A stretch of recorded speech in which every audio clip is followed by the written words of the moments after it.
అష్టాదశ పురాణానాం సారం వ్యాసేన కథితం పరోపకారః పుణ్యాయ పాపాయ పరపీడనం. మహానుభావుడైనటువంటి వ్యాస మహర్షి రచించిన అష్టాదశ పురాణాలలో చెప్పిన సారాంశం ఏమిటంటే, పరులకి ఉపకారం చేయుట వలన పుణ్యం సంపాదించవచ్చును, హాని చేసినచో పాపం కలుగును అని. సదా ప్రజోపకారానికై ధర్మకార్యములు చేయమని సందేశాత్మక సారాంశం. మహాకవి కాళిదాసుని ఎవరో ఈ విధముగా అడిగారు. ఎన్నో గ్రంథాలను మహానుభావులెందరో రచించారు కదా, అనేకమైన ఆ ఉద్గ్రంథాలలో ఏమి చెప్పబడినదో దాని సారాంశాన్ని క్లుప్తంగా ఒక శ్లోకంలో చెప్పవలసింది అని.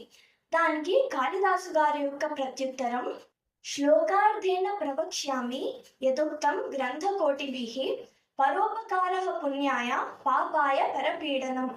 అనేక కోట్ల గ్రంథాలలో చెప్పిన సారాంశాన్ని ఒక అర్ధ శ్లోకములోనే చెప్తాను. పరులకి ఉపకారం చేస్తే పుణ్యం వస్తుంది, హాని చేస్తే పాపం వస్తుంది అని.